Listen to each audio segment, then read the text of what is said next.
시간 우리가 기억해야 할 영원한 이름이라는 제목으로 하나님의 말씀 나누도록 하겠습니다. 여러분의 이름의 뜻은 무엇입니까? 네, 여러분 각자가 다 이름의 뜻을 가지고 계시죠?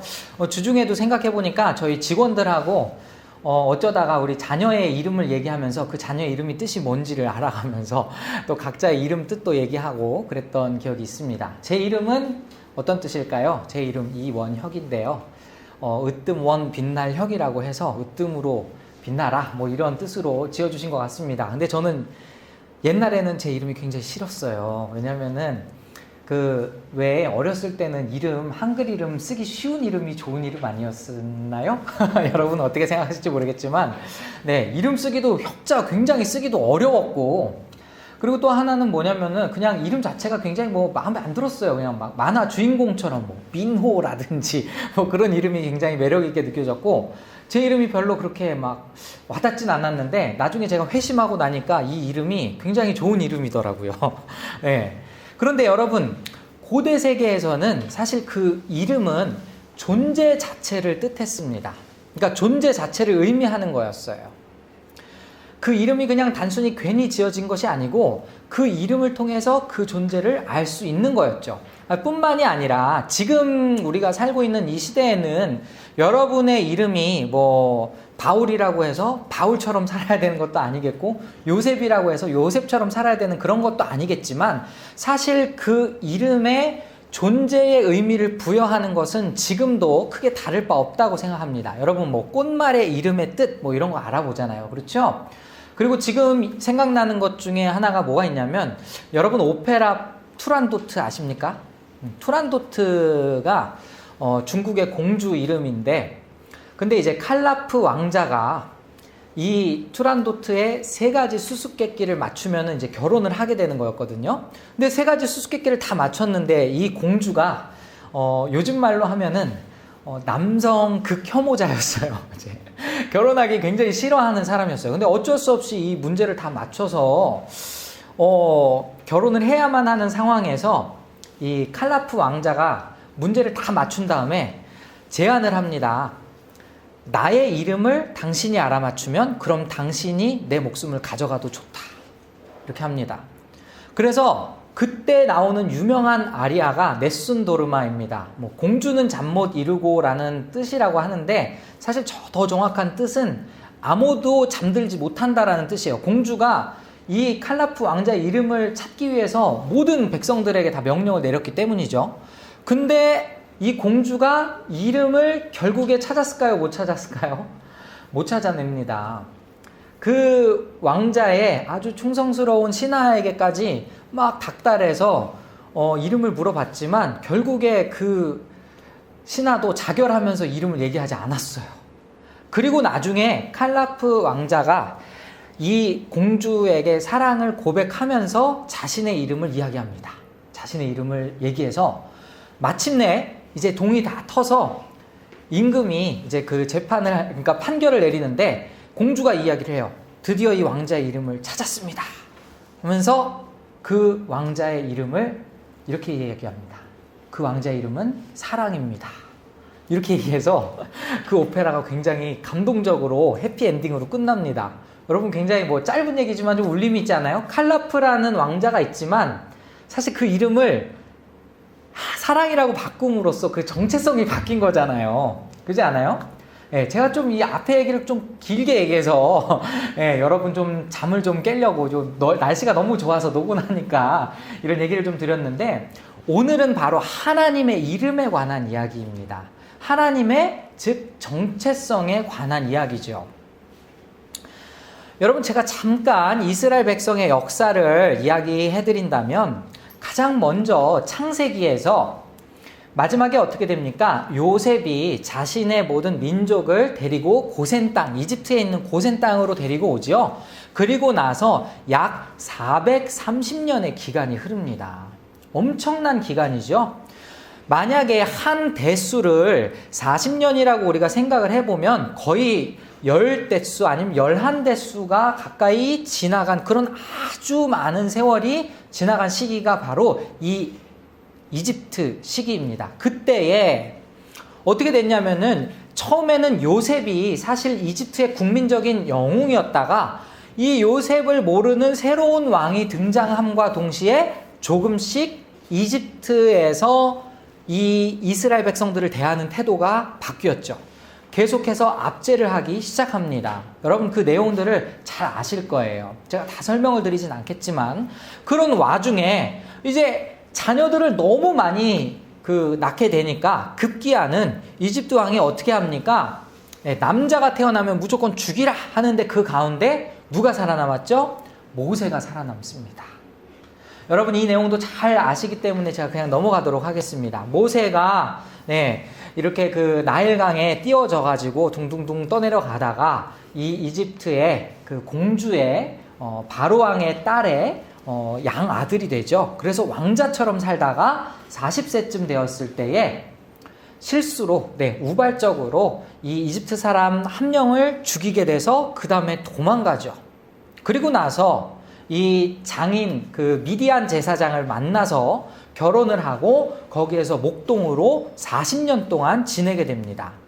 자, 그럼 여러분 지금 이 상황을 한번 생각해 보시면 아주 냉정하게 모세가 하나님에 대한 신앙을 잘 간직하면서 살았을 거라 생각하십니까?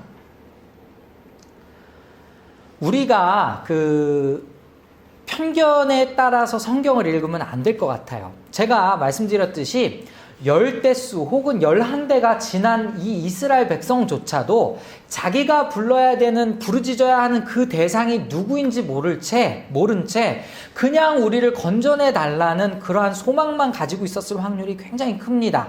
왜냐하면은 이 당시에 이집트 땅에는 약 80여 개의 신이 있었다고 해요. 그 중에 우리가 아는 10개의 신이라고 한다면 바로 이집트의 재앙, 10가지 재앙이 바로 이집트의 신들이라고 이야기를 하는데 그만큼 신이 많았던 곳에서 이스라엘 백성들이 과연 영향을 받지 않았을까? 이건 우리가 잘 생각해 봐야 되는 것이죠. 더군다나 지금 모세가 하나님을 바로 알았을까? 모세는 하나님을 잘 몰랐었을 것입니다. 그래서 모세와 하나님과의 첫 만남이 굉장히 중요한 거예요. 처음에 여러분 모세가 어떻게 해서 하나님을 만났습니까? 이제 출애굽기 3장을 보시면 그 불타는 떨기나무를 보게 되죠. 떨기나무에 불이 붙었는데 그 불이 붙었음에도 불구하고 타지 않는 걸 보고 신기하다 하고 가까이 갔습니다. 그때 하나님이 만나주시죠. 그런데 처음에는 모세가 하나님인지 모르고 갔잖아요. 그러다가 하나님의 존재를 알게 되는 것이 바로 3장 6절입니다. 3장 6절을 보면 제가 읽어드릴게요. 또 이르시되 나는 네 조상의 하나님이니 아브라함의 하나님, 이삭의 하나님, 야곱의 하나님이라. 모세가 하나님 배웠기를 두려워하여 얼굴을 가리매 이렇게 나와 있죠. 자, 여기 보면은 우리나라 성경에는 잘 표현은 안 되어 있지만 여기 조상의 하나님이라고 했을 때 이 부분이 사실은 아버지의 하나님입니다. 단수거든요. 그래서 하나님, 지금 등장하신 이 하나님이 모세의 아버지와 관련이 있는 하나님 뿐만이 아니라 그 조상 아브라함, 이삭, 야곱까지도 관련이 있는 그 하나님이라는 그 정체를 보여주었을 때 모세가 두려워하여 자기 얼굴을 가렸다. 이렇게 이야기하죠.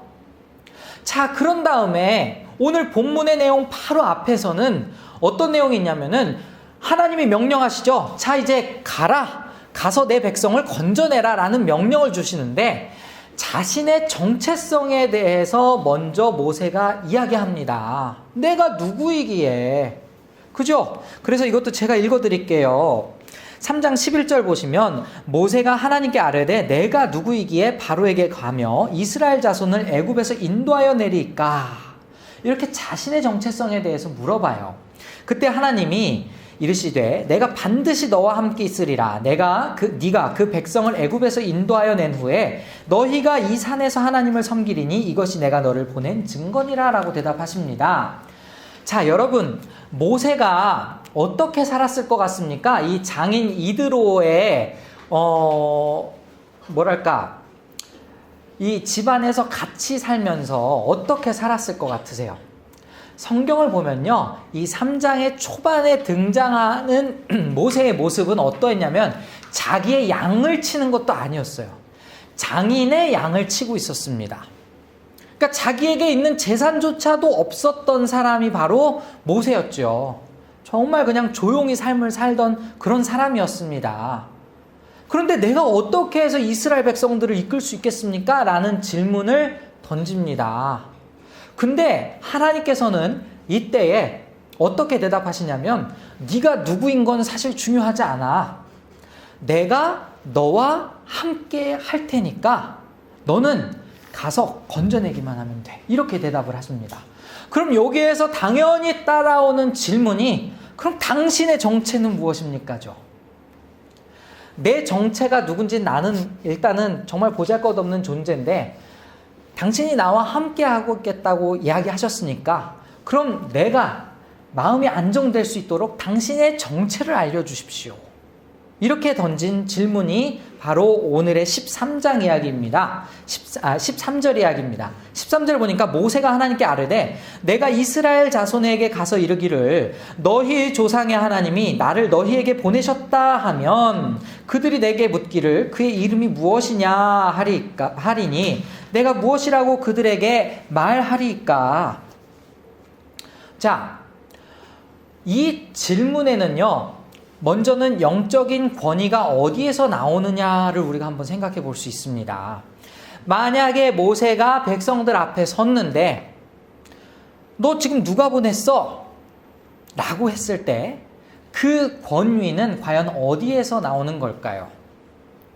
보내는 사람으로부터 나오는 것이 바로 이 권위지요. 옛날에 암행어사 출두요 했을 때에 그 직접 당사자가 되는 사람은 사실은 그냥 뭐 국가의 일을 하는 사람이다 정도로 생각할 수 있지만 그 암행어사의 그 패를 가지고 있다면은 왕의 권위를 가지고 오는 것 아닙니까? 그렇게 여러분이 생각하시면 될 것 같아요. 그래서 하나님을 안다라는 것, 하나님의 존재가 누구인지 아는 것은 그 권위를 가지고 이스라엘 백성 앞에 서는 것과 똑같은 의미인 것이죠. 자, 그때에 이 질문을 받은 하나님의 대답, 드디어 이제 여기에서 하나님의 자기 계시가 나타납니다. 하나님이 뭐라고 이야기하십니까? 자, 14절 보시면은 나는 스스로 있는 자이니라.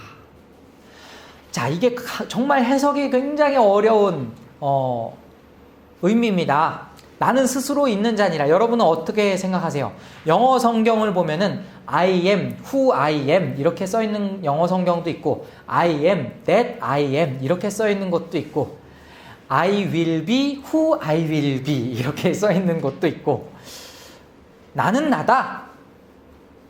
그런데 지금 제가 나는 나다라는, 나는 스스로 존재하는 자다라는 이 의미에 대해서 여러분께 가르치려 하기보다는, 왜냐하면 이것은 아직도 신학적으로 논쟁이 굉장히 많은 부분입니다. 해석이 참 어려운 부분이에요.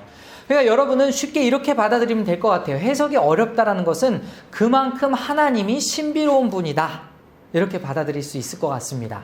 그런데 여기에서 지금 하나님께서 자신의 이름을 가르쳐주는 그 자체에는 굉장한 의미가 있어요. 뭐냐면 첫 번째로 여러분이 서로를 알아갈 때에 무엇을 먼저 물어보죠? 이름을 물어보죠. 이름을 물어보고 이름을 알게 된다는 것은 관계를 맺게 된다는 것을 의미합니다. 그렇죠? 예. 하나님께서 이름을 가르쳐 주신 것은 모세와 관계를 맺고 또 앞으로 이스라엘 백성들과 관계를 맺기 위함입니다. 이것은 조금 더 깊은 역사적 차원에서 우리가 생각을 해본다면 하나님께서 다시금 관계를 회복시켜 주시기 위해 이름을 다시 이야기하시고 계시는 거죠. 왜 그럴까요? 사실 여기 16절에 보면 하나님 여호와라고 나와 있죠. 여호와 곧 아브라함의 하나님, 이삭의 하나님 이렇게 나오잖아요. 그럼 이 여호와라는 이름이 지금 여기서 처음 주어진 이름인가요? 아니죠. 우리는 창세기에서 이미 하나님의 이름이 여호와라는 것을 알고 계셨잖아요. 그렇죠. 그렇다면 하나님은 다시금 이 출애굽 당시의 이스라엘 백성과 모세와 관계를 맺고자 이 이름을 알려주셨다. 우리는 이렇게 생각할 수 있습니다. 그리고 또 한 가지, 여기서 중요한 이 이름을 가르치는 의미는 뭐냐면은 하나님의 이름은 사람이 지은 게 아니라는 거예요. 여러분, 이거 그냥 지나가면 안 되는 내용입니다. 여러분, 세상에 수많은 신은 하나님이, 그러니까 그 신이 자기의 이름을 계시한 게 아니라 사람이 그 이름을 지어준 거죠. 그렇지 않습니까? 그런데 여러분, 이름을 짓는다라는 의미는요, 소유를 의미해요. 소유를 의미하고 통치를 의미합니다. 이걸 성경에서 어떻게 찾아볼 수 있냐면, 처음에 아담이 이 창세기 시절에, 창세기 2장에 가면은 동물들의 이름을 짓죠. 이름을 짓는다는 그 의미 속에서 하나님께서 인간에게 처음으로 주신 지상 명령을 우리가 생각할 수 있습니다. 네, 생육하며 번성하라 하면서 이 땅을 통치하고 다스리라라는 그 명령. 그렇죠? 자, 뿐만이 아니라 여러분, 지금도 마찬가지입니다. 저희 딸이 지금 햄스터를 키우고 있는데 햄스터의 이름이 조금 받아들여지지는 않는 이름이에요. 하나는 체리고 하나는 수박이래요. 근데 그 이름을 왜 그렇게 졌는지는 모르겠지만 하나는 조금 더 덩치가 커서 수박이고 하나는 덩치가 작아서 체리입니다. 근데 그렇게 자기가 이름을 짓는 건 뭐예요? 이건 내 거다라는 의미죠. 그럼 신의 이름을 사람이 지었다고 생각해 봅시다. 이 신은 나의 신. 내가 만든 신이 되는 것이죠. 그런데 성경의 신은, 우리가 믿는 하나님은 하나님께서 직접 자신의 이름을 계시하신 것이죠. 그리고 하나님께서, 우리가 또 창세기를 다시금 생각해 보면 알겠지만 하나님께서 오히려 이 세상 모든 피조 만물을 창조하신 창조주라는 것을 여러분 잘 아실 겁니다. 그리고 또 이름의 뜻에서, 우리가 이름을 알려주신 것에서 우리가 살펴볼 수 있는 것은 하나님의 존재 그 자체입니다.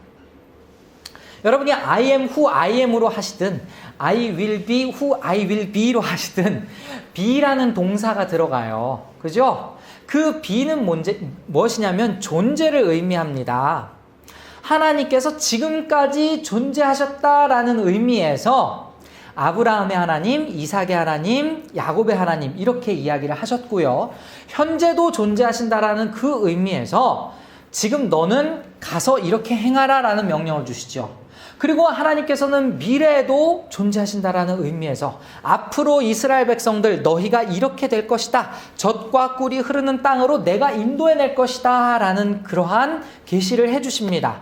하나님은 과거에도 계셨고 현재도 계시고 미래에도 계신 그 역사를 주관하시는 하나님이시라는 건데, 그런데 여기에서 이 존재가 왜 중요했냐면은 이스라엘 백성들에게는 하나님이 과연 계실까라는 의문이 분명히 있었을 것이기 때문이죠.